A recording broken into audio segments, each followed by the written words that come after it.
Hello everyone, this is Prachi. Welcome to our channel selection meet. I hope आप बहुत अच्छे होंगे और आपके एग्ज़ाम की तैयारी भी काफ़ी अच्छी चल रही होगी। आज मैं आपके लिए फिर से टीचिंग एप्टीट्यूड के प्रीवियस ईयर क्वेश्चंस लेकर आई हूँ।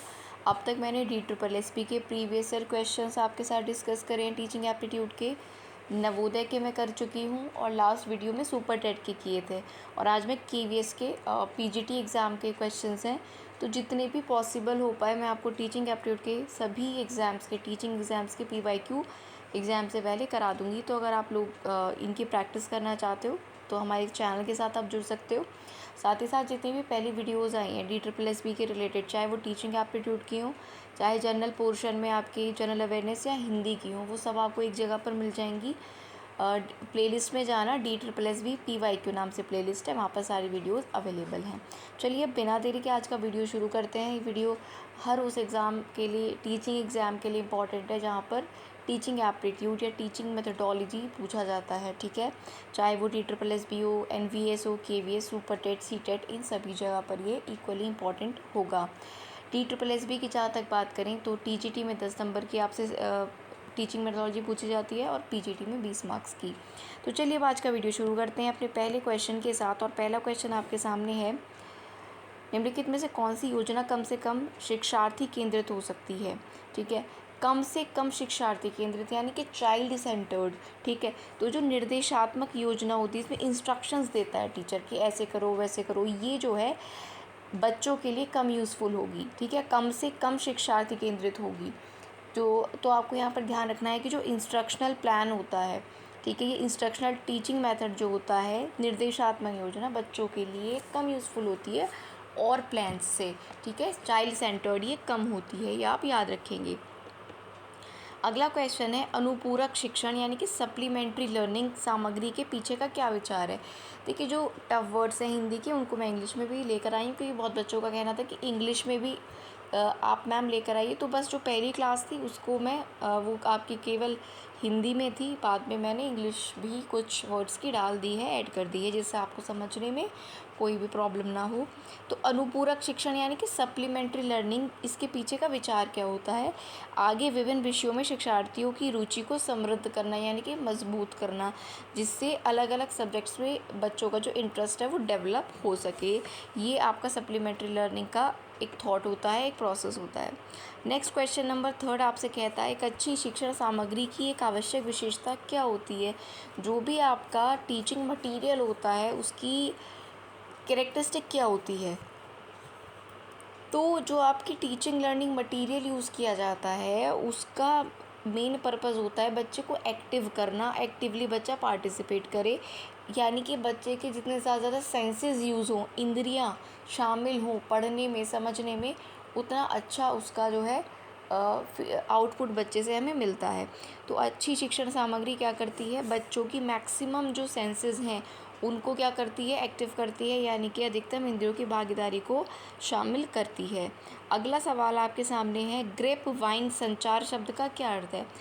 तो ग्रेप वाइन एक तरह का कम्युनिकेशन होता है, यानी कि संचार होता है, और ये ग्रेप वाइन ये आ जाता है आपके इनफॉर्मल कम्युनिकेशन के अंतर्गत, यानी कि अनौपचारिक संचार में ये आता है।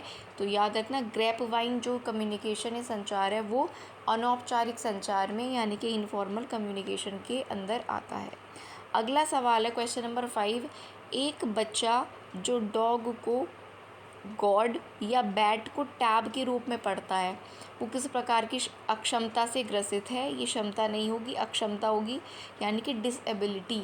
उस बच्चे में कौन सी लर्निंग डिसेबिलिटी है, जो बच्चा आगे पीछे के वर्ड्स अलग कर देता है, जैसे डॉग को गॉड बोल दिया, बैट को टैब, फैन को सैन, इस तरह से वो चेंज वर्ड्स को एक्सचेंज कर देता है। तो ये डिसलेक्सिया के अंतर्गत होता है। ठीक है, और ये लर्निंग डिसेबिलिटी है। आगे बढ़ते हैं क्वेश्चन नंबर 6 पर। एक शिक्षक वह है, एक टीचर क्या होता है, जो विभिन्न समावेशी स्कूलों में विशेष सेवाएं प्रदान करने के लिए योग्य होता है। ठीक है, तो शिक्षक ऐसा होना चाहिए जो सभी तरह के बच्चों को शिक्षा दे पाए, समावेशी शिक्षा में या समावेशी स्कूलों में, इंक्लूसिव स्कूल्स में।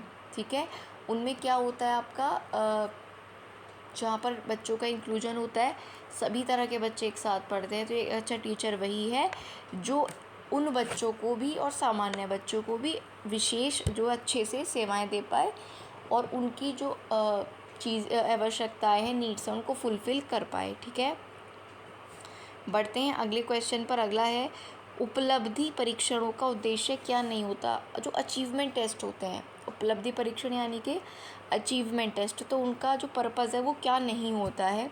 तो शिक्षार्थियों को तेज़, कमज़ोर या फिर औसत के रूप में ग्रेड करना। उपलब्धि परीक्षण का उद्देश्य ये बिल्कुल भी नहीं होता, अचीवमेंट टेस्ट का ये पर्पज़ बिल्कुल नहीं होता कि आप बच्चों को किसी भी रूप में ग्रेड करो। ठीक है, ये किसी भी टेस्ट का पर्पज़ नहीं होना चाहिए इससे बच्चों को आप ग्रेड करो, भागों में बांटो कि बच्चा एवरेज है और ये बच्चा तेज़ है या ये कमज़ोर है। और जो अचीवमेंट टेस्ट होते हैं उनके अंतर्गत भी यही बात है कि आप बच्चे को ग्रेड आपको नहीं करना है। अगला क्वेश्चन है क्वेश्चन नंबर 8, मानसिक मंदित यानी कि जो मेंटली रिटार्डेड बच्चे होते हैं उनके बारे में क्या बात सही है, ये प्रश्न है। तो जो मेंटली रिटार्डेड बच्चे होते हैं उनमें सामान्यकरण की क्षमता कम होती है।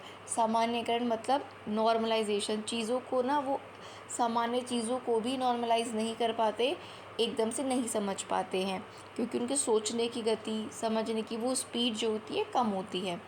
वे संचार क्षमता में ख़राब होते हैं, कम्युनिकेशन जो होता है उनका इतना अच्छा नहीं होता है। वह सार ग्रहण में कठिनाई महसूस करते हैं, यानी कि कोई भी अगर आपने एक चीज़ का सार उन्हें बता दिया है, एक चीज़ कोई बताई है, कोई टॉपिक बताया है, तो उसको ग्रहण करने में उन्हें प्रॉब्लम होती ही है, बिकॉज़ मानसिक रूप से वो कहीं ना कहीं मंद होते हैं, तो उनकी जो गति है बहुत ग्रहण करने की भी कम हो जाती है। अगला सवाल है क्वेश्चन नंबर 9, एक अच्छी परीक्षा में होना चाहिए। तो एक अच्छी परीक्षा में विश्वसनीयता होनी चाहिए, रिलायबिलिटी, वैधता, वैलिडिटी होनी चाहिए, यानी कि वो वैलिड होना चाहिए, निष्पक्षता होनी चाहिए, सब्जेक्टिविटी होनी चाहिए। तो ये एक अच्छी परीक्षा के गुण कह लीजिए या कैरेक्टरिस्टिक्स कह लीजिए। बढ़ते हैं अगले क्वेश्चन नंबर 10 पर। 10 आपसे कहता है कि श्रवण बाधित बच्चे किस में असहायता महसूस करते हैं? असहायता का मतलब है हेल्पलेस। तो जो आपका हियरिंग इम्पेयरमेंट वाले बच्चे होते हैं, जिनको सुनने में परेशानी होती है या बिल्कुल ही नहीं सुन पाते हैं, उनको भाषा द्वारा संचार में प्रॉब्लम होती है, बाधित होते हैं वो। ठीक है, जब आप सही से सुन नहीं पाओगे तो ऑब्वियसली कम्युनिकेशन आपका ना, जब आप अच्छे से सामने वाले को सुनोगे नहीं तो अच्छे से उसका आप जवाब भी नहीं दे पाओगे, ना उस चीज़ को अच्छे से समझ पाओगे जो सामने वाला बता रहा है, भले ही वो टीचर है। तो ऑफ कोर्स भाषा के संचार में, लैंग्वेज कम्युनिकेशन में बच्चों को प्रॉब्लम आती है। अगला क्वेश्चन है, इसकी नंबरिंग करना मैं भूल गई हूँ। पाठ्यक्रम निर्माण में कक्षा के स्तर के अनुसार सामग्री को विभाजित करने का कार्य कैसे होगा? तो अगर पाठ्यक्रम निर्माण करना है, आपको सिलेबस को बनाना है क्लास के लेवल के अकॉर्डिंग, तो सामग्री को विभाजित कैसे करोगे आप? उसको क्या करके, जो भी कंटेंट है उसको ग्रेडेशन करके, सामग्री का श्रेणीकरण करके बच्चों के अनुसार पाठ्यक्रम का आप निर्माण करेंगे। अगला सवाल है, दूरसंचार और मीडिया उद्योग में एक मूल प्रौद्योगिकी के तहत सेवाओं, विषय वस्तु, प्रस्ताव या संचार के साधनों को एक जगह लाकर, है ना, कार्य करना, वो कहलाता है मल्टीमीडिया। तो इम्पॉर्टेंट सवाल है ये भी। मल्टीमीडिया क्या होता है? तो दूर संचार के जितने भी कम्युनिकेशन के या मीडिया के आपके साधन होते हैं, सोर्सेज होते हैं, उनको सब जगह एक जगह लाकर इकट्ठा करना, ये सब मिलकर कहलाता है आपका मल्टीमीडिया। अगला है क्वेश्चन नंबर 12, पाठ योजना यानी कि लेसन प्लान का उत्कृष्ट प्रारूप किसके अनुसार है? तो जो लेसन प्लान का पूरा स्वरूप होता है, स्ट्रक्चर होता है, that is according to Herbertian steps. वो कौन से स्टेप्स में होता है? हर्बर्टियन स्टेप्स में होता है, यानी कि हर्बर्टियन चरण में होता है। अगला सवाल है, विशेष आवश्यकता वाले बच्चों के लिए प्लस पाठ्यक्रम क्या है? जो विशेष आवश्यकता वाले बच्चे होते हैं, चिल्ड्रन विद स्पेशल नीड, उनके लिए प्लस पाठ्यक्रम लाया जाता है स्कूल्स में। उसका क्या मतलब है? कौशल क्षेत्र पर, जो स्किल का फील्ड होता है, कौशल क्षेत्र पर पाठ्यक्रम जो CWSN की विशेष कठिनाइयों के लिए विशिष्ट है, क्योंकि जो विशेष आवश्यकता वाले बच्चे होते हैं उनको कहीं ना कहीं एक्स्ट्रा नीड होती है, उनकी एक्स्ट्रा ज़रूरतें होती हैं, तो उनको फुलफ़िल करने के लिए कौशल क्षेत्र पर जो स्किल्स हैं उनको कैसे, उन बच्चों की स्किल्स को कैसे इम्प्रूव किया जाए, उसके लिए प्लस पाठ्यक्रम जो है स्कूलों में लाया जाता है। CWSN के अंतर्गत बच्चे आते हैं जो मानसिक मंदित होते हैं, दृष्टिबाधित होते हैं और श्रवण बाधित होते हैं, ये सब बच्चे इसके अंतर्गत आते हैं, आप वंचित वर्ग से आते हैं, इस तरह से। क्वेश्चन नंबर 14 आपका कहता है कि पाठ्यक्रम विकास की अवधारणा में क्या क्या शामिल है। तो पाठ्यक्रम का जब विकास किया जाता है तो उसमें ना कि सिर्फ शैक्षिक आपकी जितनी चीज़ें आती हैं वो शामिल की जाती हैं, बल्कि उसके अलावा हर चीज़ को मद्देनज़र रखते हुए पाठ्यक्रम का विकास किया जाता है। जैसे जो शैक्षिक आपके अचीवमेंट्स हैं, है ना, एजुकेशन अचीवमेंट्स के साथ साथ पारिवारिक आकांक्षाएं, राष्ट्रीय लक्ष्य और सामाजिक लक्ष्य भी उसको ध्यान में उनको रखा जाता है। अगला और लास्ट सवाल है, एक शिक्षक बच्चों में सामाजिक मूल्यों को कैसे विकसित कर सकता है आदर्श रूप से बर्ताव करके। देखिए बहुत सिंपल सी बात है, बच्चे जो होते हैं, खास करके जो बहुत ज़्यादा एज के नहीं होते, 7 से 8 साल तक के जो बच्चे होते हैं स्पेशली, वो अनुकरण यानी कि इमिटेशन द्वारा सीखते हैं। और सिर्फ 7-8 ये तो बच्चे वो हैं जो मोस्टली इमिटेशन से सीखते हैं, लेकिन हम भी, हमारी एज या कोई भी, जैसा हम लोगों का माहौल होता है, जैसा हम लोग देखते हैं वैसा ही बनते हैं, चाहे हम बड़े क्यों ना हो, ठीक है। तो उसका इफेक्ट ज़रूर पड़ता है, इसीलिए ज़रूरी है कि शिक्षक का कक्षा में बर्ताव यानी कि जो बिहेवियर है वो अच्छा हो, ठीक है। तो आज के वीडियो में हमने 15-16 सवाल किए हैं टोटल, टीचिंग एप्टीट्यूड के KVS के प्रीवियस ईयर में पूछे गए क्वेश्चंस हैं।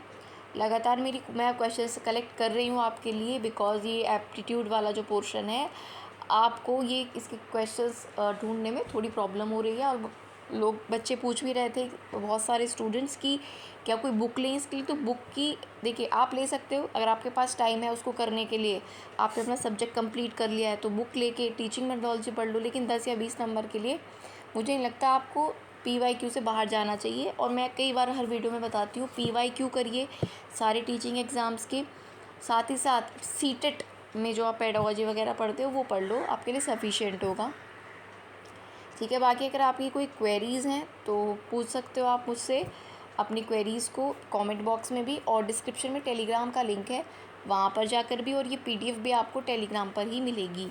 तो आशा करती हूँ आपको वीडियो अच्छा लगा होगा, आपके काम आया होगा। और सच में अगर आपको वीडियो अच्छा लगा है तो मैं आपसे एक्सपेक्ट कर सकती हूँ कि आप वीडियो को लाइक ज़रूर करेंगे, चैनल को सब्सक्राइब करेंगे, बेल आइकन प्रेस करेंगे आगे भी अपनी प्रिपरेशन को ऐसे ही कंटिन्यू रखने के लिए। और अपने दोस्तों के साथ आप इस वीडियो को ज़रूर शेयर करें जिससे ज़्यादा लोगों तक ये वीडियो पहुंच पाए। मिलेंगे अब नेक्स्ट वीडियो में। जो पहली प्लेलिस्ट है हमारी, पहली सारी वीडियोस की DSSB PYQ नाम से, वो आप ज़रूर देख लीजिएगा, ठीक है, अपनी तैयारी के लिए। मिलेंगे नेक्स्ट वीडियो में, तब तक के लिए थैंक यू।